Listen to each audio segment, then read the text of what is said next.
going on, MMA fans? I'm back to do my WEC 41 review video. I'm going to go over the fights we got to see on Versus. This is an early card of the year candidate. You had everything really in this card that you wanted. You got a solid main event in Mike Brown and Uriah Faber. You had a possible knockout of the year candidate. Two awesome submissions, both of them being actually three really good submissions. You had the Pettis submission, the flying triangle that was done to Rolando Perez, and the arm triangle, and I can't remember which fight that was off the top of my head, but I was reading the Sheerdog play-by-play. But the way this card went down, wow, great card. Like I said, early card of the year candidate, had everything that you wanted. So let's go ahead and go to the first fight of the night. Josh Crispy taking on Jens Pulver. Josh Crispy comes forward with a good combination. Pulver tries to counter in a takedown, gets caught in a guillotine choke, taps, and loses via submission in 33 seconds. This is probably the last time we'll see Jens Pulver. He actually also hinted at it at the end of the fight, kind of saying this might be one of his last fights, if not the last fight of his career. So if this was the last time that we saw Jens Pulver, not only in the WEC, but in MMA, you gave us some good fights, some good memories. He may not be a, what many would say, an amazing fighter, but I mean, the guy came from nowhere and came to where he is today. He helped put the lightweight division on the map for sure, back when he fought with the UFC, so that helped. So he's done some things for this sport, and for that you have to give him some props. Alright, next fight, Donald Cerrone taking on James Krause. Donald Cerrone ends up getting a rear naked choke in this fight. Really just overwhelmed Krause. He had a beautiful omoplata that he used to get into Krause's guard. He had a triangle attempt. He had a combination that he dropped Krause with. I think it was like about a minute or 45 seconds left. Ended up getting Krause's back, sinking in the rear naked choke, and Cerrone wins this fight. Really just overwhelmed Krause. I figured that would happen. Cerrone is very talented on his feet, very talented on the ground. You got to see the superior grappling of Cerrone. You got to see the striking of Cerrone, and it showed in this fight. So congratulations to him. He will get the next crack at Jamie Varner. I believe that title fight's going to be in August. Alright, next fight. This one was quick, and when I say quick, 8 seconds. This might be the quickest knockout in the WEC. Let alone that, it might be tied for two things. It might be the worst knockout of this year as far as getting KO of the year. And two, this might actually have the worst cut in MMA. This might beat Marvin Eastman out. Jose Aldo comes in with a flying knee, and not just a flying knee, a flying double knee. He hit Cub Swanson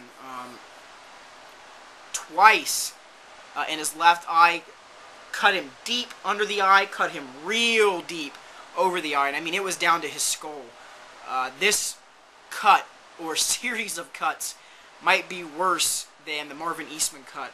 Jose Aldo ends up winning this in 8 seconds via a TKO, even though it really was a knockout. He put Cub Swanson down on the ground quick. Just disgusting, absolutely disgusting. What Jose Aldo did in this fight, and he, without a doubt, I think is the next guy in line for Mike Brown's title. So look out for that. We'll have to see when they put that fight together. That's going to be a very compelling fight. I'm really looking forward to that.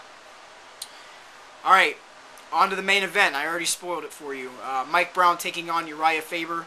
Mike Brown goes on to win a unanimous decision. Hold on a second. Let me see what they had on the scorecards because I forgot. 49-46, 49-46, and 48-47 on the judges' scorecards.